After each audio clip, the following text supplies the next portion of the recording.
Hello students, today we learn Maharashtra State Board 12 Physics Part 1st, Chapter 2nd, Mechanical Properties of Fluids.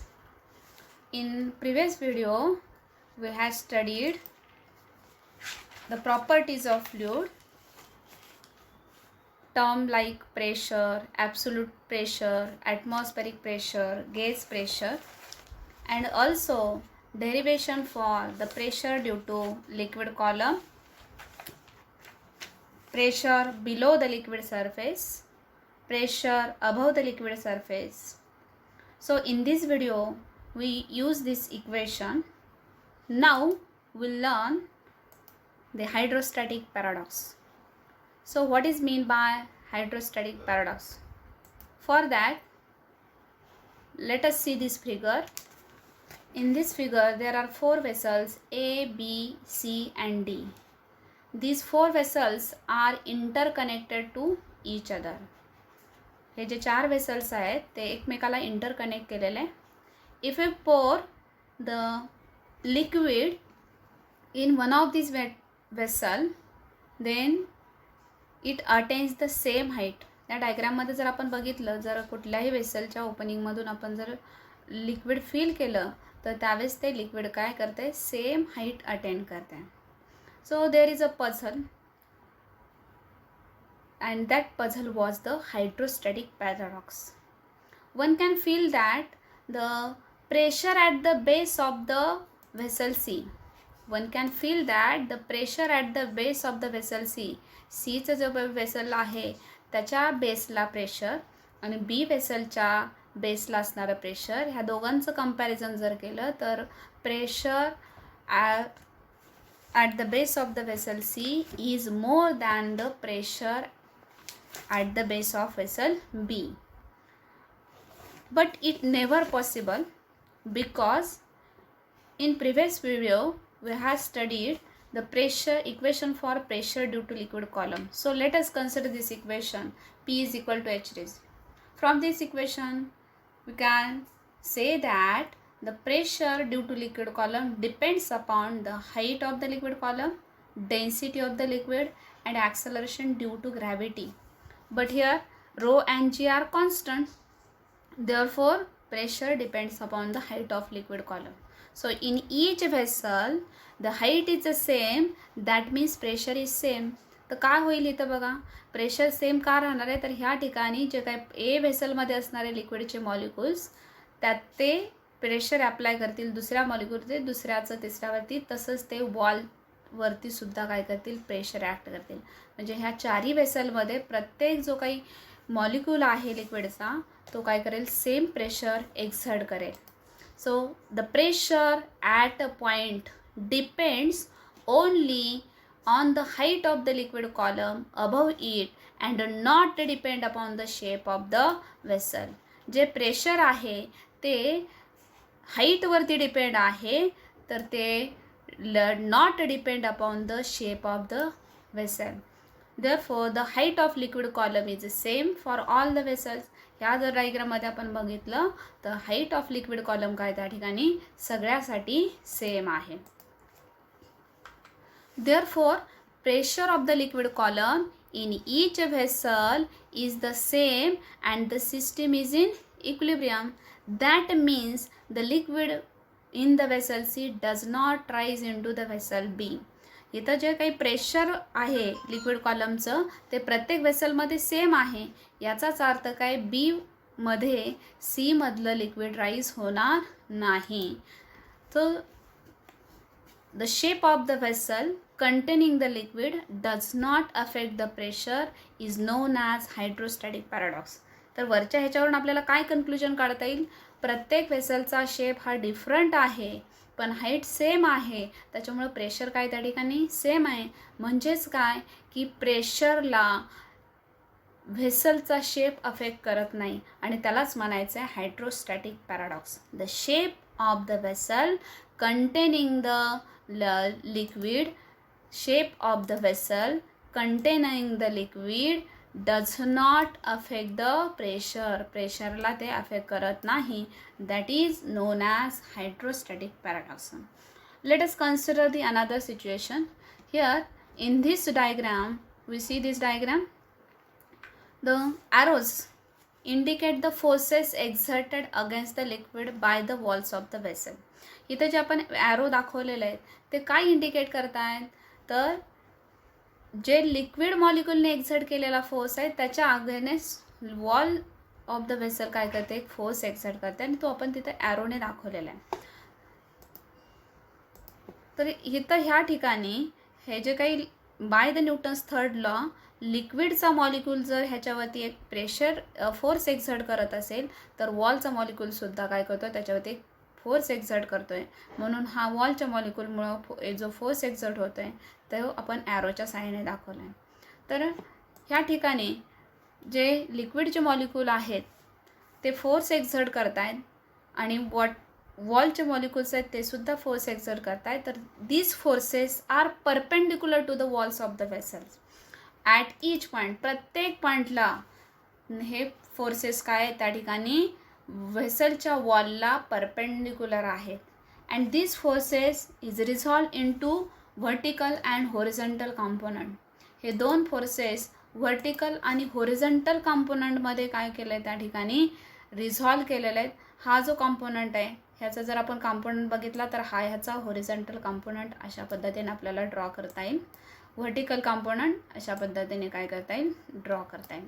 तर ह्या ठिकाणी horizontal component they are cancel with each other. हे दोन जे horizontal component ते एकमेकाला cancel होत आहेत आणि vertical component act in upward direction. Vertical component हे अपवर्ड डायरेक्शनमध्ये ॲक्ट होत आहेत. Therefore weight of the liquid in section B, ह्या दोन्ही साईडच्या जे काय वॉलच्या ठिकाणी आहेत ते होरिझॉन्टल कॉम्पोनंट कॅन्सल होत आहेत आणि व्हर्टिकल कॉम्पोनंट अपवर्ड डायरेक्शनमध्ये आहेत. But in case of this section B, weight of in section B is not balanced. तिथलं जे काही लिक्विड कॉलमचं वेट आहे ते त्या ठिकाणी बॅलन्स होत नाही and contributes the pressure at the base. आणि त्याच्यामुळे ते काय करते, बेसच्या ठिकाणी प्रेशर कॉन्ट्रीब्यूट करते आहे. Thus it is no longer paradox. त्यामुळं तिथं पॅराडॉक्स हा राहत नाही. तर थोडक्यात काय हायड्रोस्टॅटिक पॅराडॉक्स म्हणजे काय की प्रेशर काय होतं आहे त्या ठिकाणी ॲक्ट होत आहे, पण प्रेशर ॲक्ट होत असताना ते फक्त हाईटवरती डिपेंड आहे. It does not depend upon the shape of the vessel. Next we studied the Pascal law. Hydrostatic पॅराडॉक्सची कन्सेप्टसुद्धा सगळ्यात सुरुवातीला पास्कलनी मांडलेली आहे. तर पास्कल लॉ एक स्टेटमेंट आहे. What is this statement? So here statement is the pressure applied at any point of an enclosed fluid at rest is transmitted equally and undiminished to every point of the fluid and also on the walls of the container provided the effect of gravity is neglected. बघा आता ह्याच्यामध्ये आपण pascal law explain करूया. एक pressure, इथं जे pressure apply होते आहे, प्रेशर कुणावरती अप्लायड होतं आहे ॲट एनी पॉईंट, कुठल्याही पॉईंटवरती. आणि कुणाच्या पॉईंटवरती, एन्क्लोज्ड फ्लुइडच्या पॉईंटवरती. आणि ते एन्क्लोज्ड फ्लुइड कसं आहे त्या ठिकाणी रेस्टला आहे. म्हणजे जे आपण एखाद्या कंटेनरमध्ये फ्लुइड घेतलेलं आहे ते एन्क्लोज केलेलं आहे, ते फ्लुइड रेस्टला आहे. त्यावेळी कुठल्याही पॉईंटला जे प्रेशर अप्लाय होतं ते कसं होतं, इज ट्रान्समिटेड. झालेलं प्रेशर, अप्लाय झालेलं प्रेशर काय होतं आहे, transmitted equally and undiminished to every point of the fluid.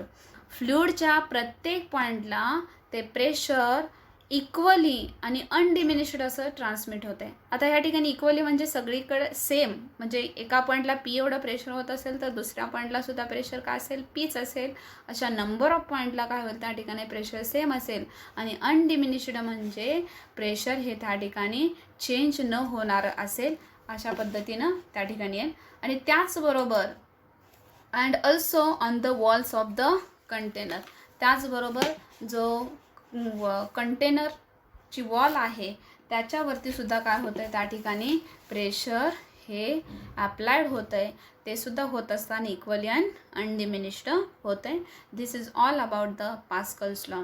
So once again the Pascal law is the pressure applied at any point of an enclosed fluid at rest is transmitted equally and undiminished to every point of the fluid and also on the walls of the container provided effect of gravity is neglected. या ठिकाणी जो effect of gravity आहे तो काय केलेला आहे, neglect केलेला आहे. नेक्स्ट, आता हा जो आपण पास्कल लॉ बघितला त्याचा आपल्याला एक्सपेरिमेंटल प्रूफ बघायचा आहे. Experimental proof of Pascal's principle. So let us consider this diagram. आता ह्या ठिकाणी एक आपण डायग्राम कन्सिडर केलेला आहे. So consider the vessel. हे डायग्राम म्हणजे ह्या ठिकाणी एक वेसल आहे विथ 4 आर्म्स ABCD. ह्या ठिकाणी काय केलं आहे, त्या ठिकाणी 4 आर्म्स आहेत ABCD. This 4 arms ABC and D fitted with frictionless watertight friction. fitted with frictionless watertight pistons. आणि ह्याच्यामध्ये हे जे 4 आर्म्स आहेत, आर्म A, B, C आणि D, हे फिट केलेले आहेत with the help of the piston and filled with incompressible fluid. आणि त्या वेसलमध्ये इनकॉम्प्रेसिबल फ्लुइड काय केलेलं आहे, फिल केलेलं आहे.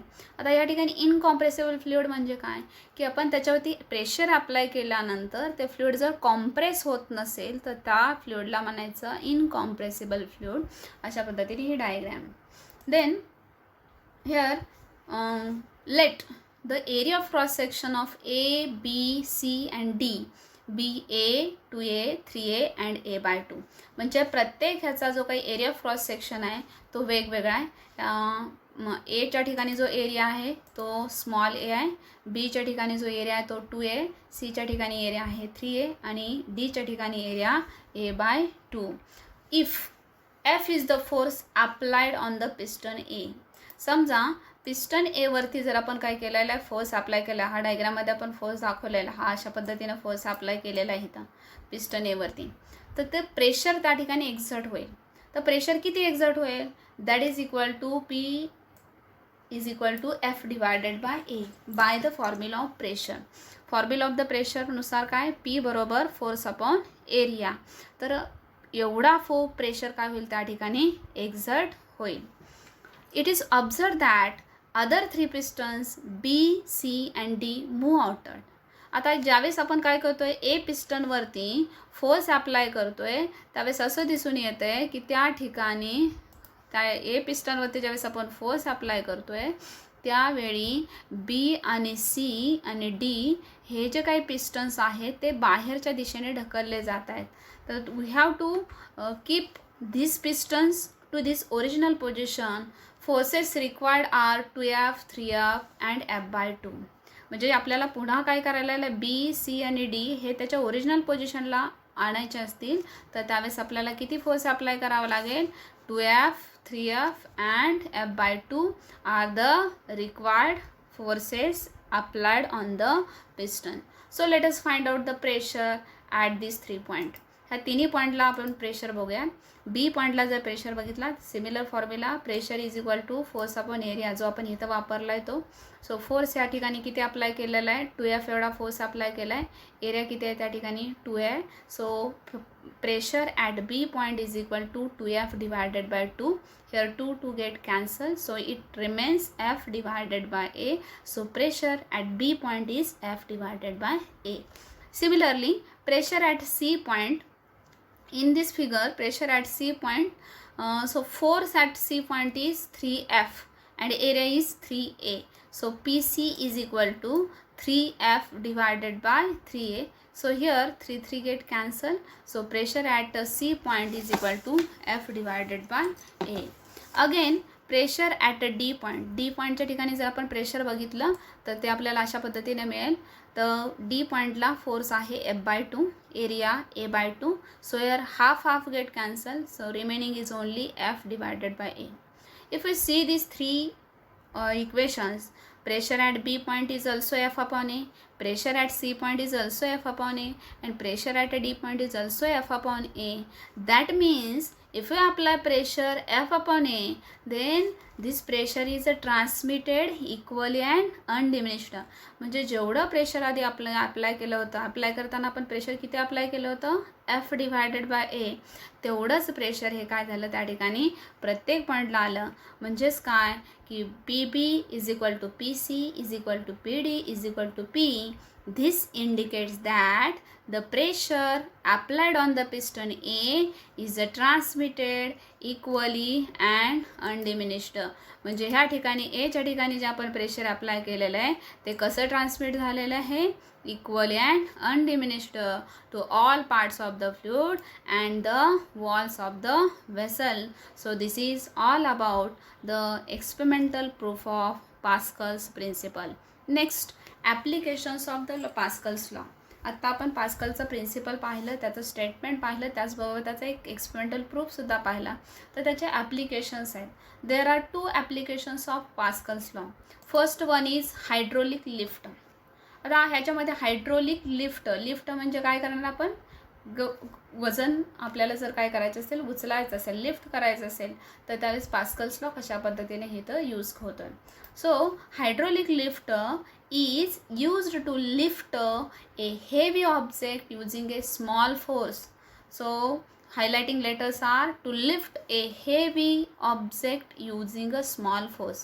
स्मॉल फोर्स आपण अप्लाय करणार आहे आणि त्यावेळेस ऑब्जेक्ट कसं हे लिफ्ट करणार आहे, हेवी ऑब्जेक्ट जर लिफ्ट करणार असेल तर त्यावेळी अप्लाय करताना स्मॉल कसा केला आहे, फोर्स अप्लाय केला आहे आणि ऑब्जेक्ट कसं आहे त्या ठिकाणी हेवी आहे, ते कशाच्या सहाय्याने करू शकतो आपण, हायड्रोलिक लिफ्टच्या सहाय्याने.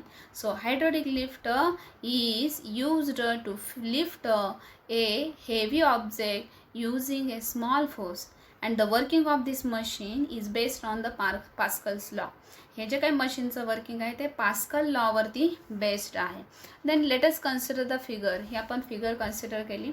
तर ह्या फिगरमध्ये जर बघितलं तर S1 आणि S2 आहेत. तर S1 आणि S2 म्हणजे काय, these are pistons, 2 pistons, 2 pistons आहेत त्याच्यामध्ये S1 आणि S2. हेअर S1 आणि S2 2 pistons having area of cross section A1 and A2. S1चा एरिया A1 आहे. Area of cross section of S1 is A1 and A2 is the area of cross section of piston S2. So here in this figure we see that the area of cross section of piston S2 is very greater than area of cross section of piston S1.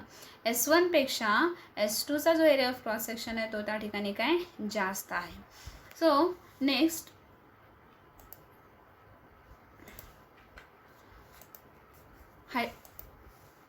if a tank containing a liquid fitted with 2 pistons. ह्या डायग्राममध्ये जर बघितलं हे एक tank आहे आणि त्याच्यामध्ये fluid काय केलेलं आहे, फिल केलेलं आहे. And this tank is fitted with 2 piston S1 and S2. इथं 2 पिस्टन्स S1 आणि S2 ह्याच्या सहाय्याने काय केलेलं आहे, ह्या टँकला पिस्टन्स हे फिट केलेले आहेत. If we apply small force F1. ह्या डायग्राममध्ये जर बघितलं आपण तर इथं काय केलं आहे, त्या ठिकाणी एक स्मॉल फोर्स F1 हा ॲक्ट केलेला आहे. तर हा F1 फोर्स ॲक्ट करताना डाऊनवर्ड डायरेक्शनमध्ये ॲक्ट केलेला आहे. On the smaller piston S1 in the downward direction it will generate the pressure P.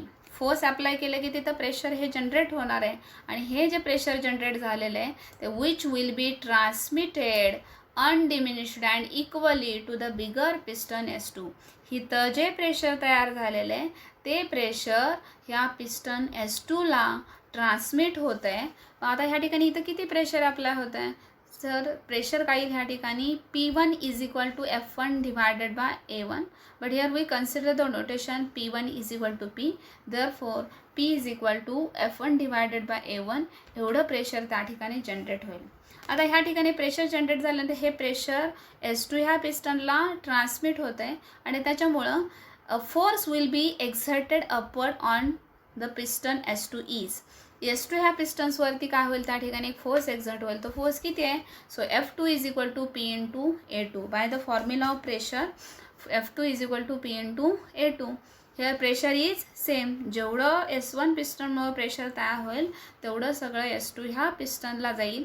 म्हणजे पास्कल्स लॉनुसार जेवढं प्रेशर ह्या ठिकाणी ॲप्लाइड झालेलं आहे तेवढंच प्रेशर इक्वली S2 ह्या पिस्टन्सला काय होतं आहे, ट्रान्समिट होतं आहे. म्हणून ह्या ठिकाणी F2 is equal to P into A2. Therefore, F2 is equal to, let us substitute the value of pressure from the equation where P is equal to F1 divided by A1. So we get the equation F2 is equal to F1 divided by A1 into A2. Therefore, F2 is equal to F1 into A2 by A1. Thus, F2 much larger than F1. याच्यामध्ये आपल्याला बघता येईल की F2 जो आहे तो F1पेक्षा larger आहे. किती फॅक्टरने लार्जर आहे, A2 बाय A1 एवढ्या फॅक्टरने तो लार्जर आहे. A heavy load can be placed on S2 and can be lifted up or moved down by applying a small force on S1. एक हेवी लोड जर आपण काय केला, S2 ह्या पिस्टनवरती जर ठेवला तर तो हेवी लोड काय केला जाईल, S2 ह्या पिस्टनवरती आपण जर एक हेवी लोड असा ठेवलेला आहे तर हा हेवी लोड हा लिफ्टेड अप केला जाईल, वरती ढकलला जाईल किंवा मूव्ड डाऊन केला जाईल by with the help of a small force F1. अगदी स्मॉल फोर्स F1 काय केला आहे त्या ठिकाणी ॲप्लाय करून हाय ऑब्जेक्ट आपल्याला काय करता येईल, त्या ठिकाणी लिफ्ट करता येईल. This is the principle of hydraulic lift. Hydraulic lift म्हणजे काय बघितलं आपण ह्या ठिकाणी, हायड्रोलिक लिफ्ट म्हणजे काय की स्मॉल फोर्स अप्लाय करून हेवी ऑब्जेक्ट जर लिफ्ट करत असेल तर त्याला आपण काय म्हणतो, hydraulic lift. Next second application hydraulic brake. आता ह्या ॲप्लिकेशनवरून बघते की हायड्रोलिक ब्रेक म्हणजे त्या ठिकाणी ब्रेक अप्लाय केला जातो आहे. त्याच्याच सारखं आहे इथं की hydraulic brakes are used to slow down or stop the vehicles in the motion. आपण ब्रेक कधी अप्लाय करतो, जर आपल्याला एखादं व्हेकल काय करायचं असेल, स्लो डाऊन करायचं असेल किंवा ते स्टॉप करायचं असेल तर त्यावेळेस आपण ब्रेक अप्लाय करतो. ॲज लाईक हायड्रोलिक ब्रेक्स म्हणजे ह्या ठिकाणी they are also used to slow down or stop the vehicle in the motion. म्हणजे जे व्हेकल हे मोशनमध्ये आहेत ते व्हेकल जर स्टॉप करायचे असतील किंवा स्लो डाऊन करायचे असतील तर त्यावेळी काय केलं जातं, हायड्रोलिक ब्रेक्स वापरले जाते. It is also based on the same principle as that of the hydraulic lift. हे सुद्धा काय केलेलं आहे, जसं हायड्रोलिक लिफ्टमध्ये आपण बघितलं प्रिन्सिपल वापरलं, तेच प्रिन्सिपल ह्या ठिकाणी वापरलं आहे. म्हणजे हायड्रोलिक लिफ्टमध्ये आपण पास्कल्स प्रिन्सिपल यूज केलं होतं, तसं ह्या ठिकाणी सुद्धा हायड्रोलिक ब्रेक हे पास्कल प्रिन्सिपलवरती डिपेंड असेल. सो लेट अस कन्सिडर दिस फिगर. ही फिगर आपण कन्सिडर केली तर ह्या फिगरमध्ये इथं जो आहे तो म्हणजे मास्टर सिलेंडर आहे. हा मास्टर सिलेंडर आहे. ह्या मास्टर सिलेंडरला एक ब्रेक पेडल काय केलेलं आहे, अटॅच केलं आहे. इथं हा मास्टर सिलेंडर आहे, हा मास्टर सिलेंडर. त्या मास्टर सिलेंडरला हा ब्रेक पेडल ॲप्लाय केलेला आहे. मास्टर सिलेंडरचा जो एरिया आहे तो A1 आहे. त्याच्यानंतर there are 4 slave cylinders and which are connected via hydraulic tubes. ह्या हायड्रोलिक ट्यूबच्या सहाय्याने हे स्लेव्ह सिलेंडर त्या मास्टर सिलेंडरला कनेक्ट केलेलं आहे आणि त्यांचा जो एरिया ऑफ क्रॉस सेक्शन आहे तो area of cross section A2 आहे. So by pressing the brake pedal, the piston of the master cylinder is pushed in forward direction. जर आपण बघितलं इथं तर by pressing the brake pedal आपण press केला की जो मास्टर सिलेंडरला अटॅच केलेला आहे तर त्यामुळं काय होतं आहे, मास्टर सिलेंडर हा फॉरवर्ड डिरेक्शनमध्ये काय होतं आहे, पुश होतं आहे master cylinder. Then as a result of this the piston in the slave cylinder moves in forward direction. म्हणजे मास्टर सिलेंडर जर हा फॉरवर्ड डायरेक्शनमध्ये मूव्ह झाला, पुश झाला तर स्लेव्ह सिलेंडर हा सुद्धा काय होतं आहे, फॉरवर्ड डायरेक्शनमध्ये मूव्ह होतं आहे. So as to maintain the volume of the oil constant. जे ऑइलचं व्हॉल्यूम आहे ते कॉन्स्टंट मेंटेन करण्यासाठी मास्टर सिलेंडर फॉरवर्ड डायरेक्शनमध्ये पुश झाला तर स्लेव्ह सिलेंडर हा सुद्धा काय होतो त्या ठिकाणी फॉरवर्ड डायरेक्शनमध्ये पुश होतो आहे. त्यावेळी मास्टर सिलेंडरचा एरिया ऑफ क्रॉस सेक्शन आणि स्लेव्ह सिलेंडरचा एरिया क्रॉस सेक्शन याचं कंपॅरिझन केलं तर स्लेव्ह सिलेंडरचा एरिया ऑफ क्रॉस सेक्शन हा मास्टर सिलेंडरपेक्षा काय असतो त्या ठिकाणी लार्जर असतो. The slave piston pushes the friction pad against the rotating disc. Slave piston काय करेल त्या ठिकाणी, पुश करेल. काय पुश करेल, the friction pad against the rotating disc which is connected to the wheel. जे व्हील आहे, जे चाकं आहेत, त्या चाकांना कनेक्ट केलेलं जे रोटेटिंग डिस्क आहे त्याच्या अगेन्स्ट एक फ्रिक्शन पॅडला तो काय करेल, त्या ठिकाणी पुश करेल आणि thus causing a moving vehicle to the slow down. आणि त्याच्यामुळं जे मूव्ह होणारे व्हेकल आहे ते काय होईल, त्या ठिकाणी स्लो डाऊन होईल किंवा त्या ठिकाणी स्टॉप होईल. So master cylinder has a smaller area of cross section. आपण मगाशी बघितलं की मास्टर सिलेंडरचा area of cross section small आहे, तो किती आहे, A1 आहे, and compared to the area A2 of the slave cylinder. By applying a small force F1 to the master cylinder, we generate the pressure P is equal to F1 divided by A1. With the help of brake pedal आपण master सिलेंडरवर force apply केला तर त्या ठिकाणी pressure generate होईल. ते pressure किती generate होईल, P is equal to F1 divided by A. This pressure, इथं जे प्रेशर हे तयार झालेलं आहे P is equal to F1 divided by A, हे प्रेशर काय होतं आहे, त्या ठिकाणी ट्रान्समिट होतं आहे undiminished throughout the system. पास्कलच्या प्रिन्सिपलनुसार प्रेशर जे तयार झालेलं आहे ते ट्रान्समिट होतं आहे आणि ते कसं ट्रान्समिट होतं आहे, अनडिमिनिश्ड, म्हणजे जेवढं आहे तेवढंच. Therefore force F2 on the slave cylinder is, slave सिलेंडरवरचा फोर्स किती येईल, F2 is equal to P into A2, that is equal to, let us substitute value of P is equal to F1 divided by A1. So F2 is equal to F1 divided by A1 into A2. Since A2 is greater than A1, आता इथं आपण बघितलं की A2 हा A1 पेक्षा जास्त आहे, तर F2 is also greater than F1. F1 पेक्षा F2 सुद्धा काय असेल, त्या ठिकाणी जास्त असेल. म्हणजेच काय, thus a small force applied on the brake pedal gets converted into large force and slows down or stop a moving vehicle. म्हणजे आपण ब्रेक पेडलवरती जर स्मॉल फोर्स अप्लाय केला तर त्याचं कन्व्हर्शन काय होतं, लार्ज फोर्समध्ये होतं आहे आणि त्याच्यामुळं जे मूव्हिंग व्हेकल आहे ते स्टॉप होतं आहे किंवा तो स्लो डाऊन होत आहे. Next we study the measurement of pressure. आता जसं आपण प्रत्येक फिजिकल टर्मचं मेजरमेंट करतो तसंच प्रेशरचं सुद्धा ह्या ठिकाणी मेजरमेंट केलं जातं आहे. तर त्या ठिकाणी जे इन्स्ट्रुमेंट वापरले जात आहे त्या इन्स्ट्रुमेंटला म्हटलं जातं प्रेशर मीटर्स, प्रेशर गेज और vacuum gauges. Instruments used to measure pressure are called pressure meters और प्रेशर गेज और वॅक्यूम गेजेस. जे इन्स्ट्रुमेंट प्रेशर मेजर करण्यासाठी वापरले जातात त्या इन्स्ट्रुमेंटला प्रेशर मीटर म्हटलं जातं किंवा प्रेशर गेजेस म्हटलं जातं किंवा व्हॅक्यूम गेजेस म्हटलं जातं.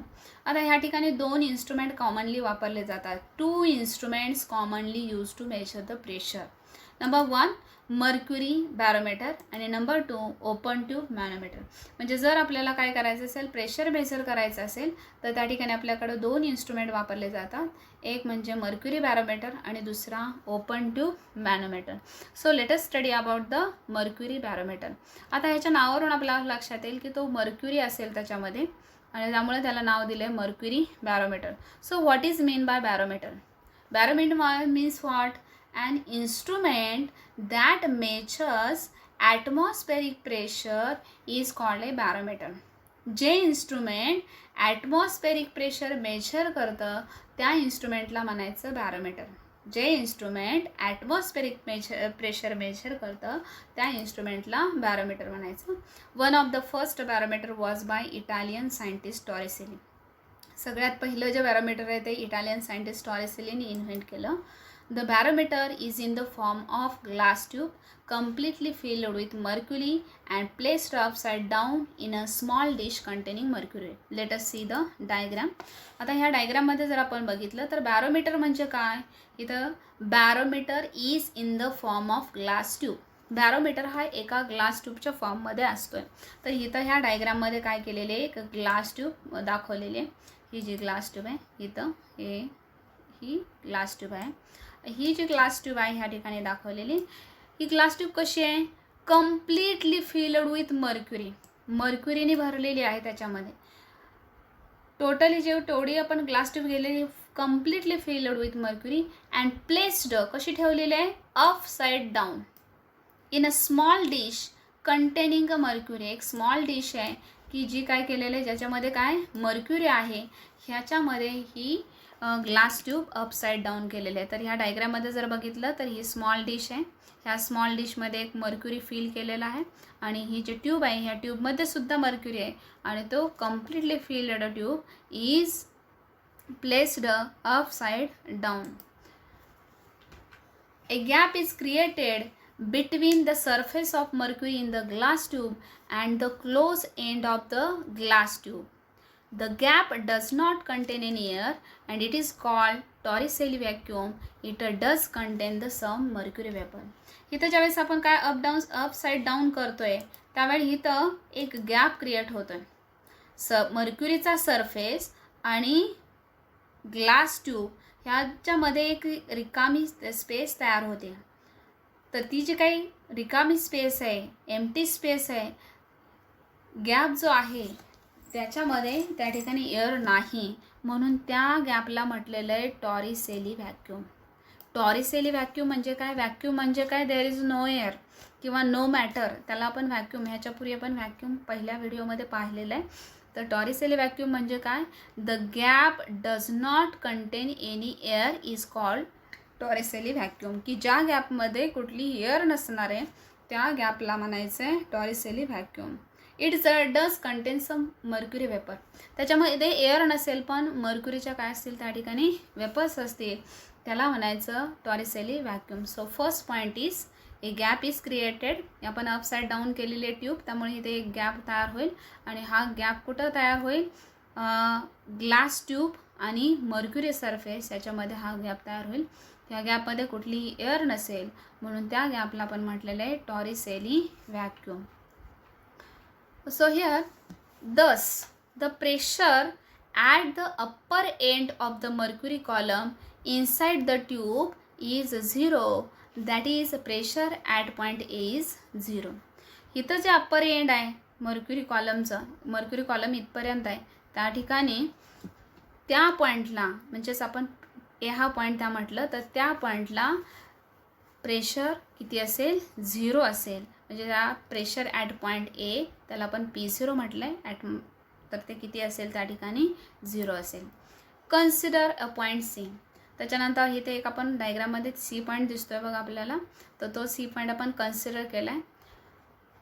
On the mercury surface in the dish and another point B inside the tube at the same horizontal level as that of the point C.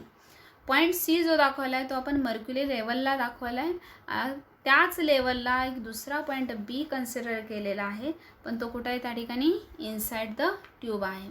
The pressure at C point is equal to atmospheric pressure P0.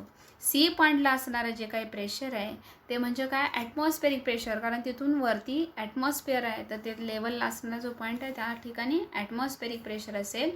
Because it is open to the atmosphere, कारण तो ॲटमॉस्फिअरला open आहे.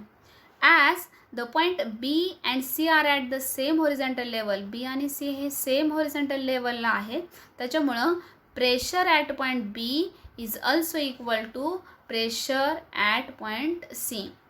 म्हणजे B पॉईंटला जे pressure असेल तेच pressure कुठं असेल? सी पॉईंटला पण असेल. तर सी पॉईंटला आपण बघितलं प्रेशर किती आहे त्या ठिकाणी? P0 आहे सी पॉईंटला असणारं प्रेशर, त्यामुळं PB बरोबर आपल्याला काय म्हणता येईल? P0. Suppose the point B is at the depth H below the point A and rho is the density of the mercury.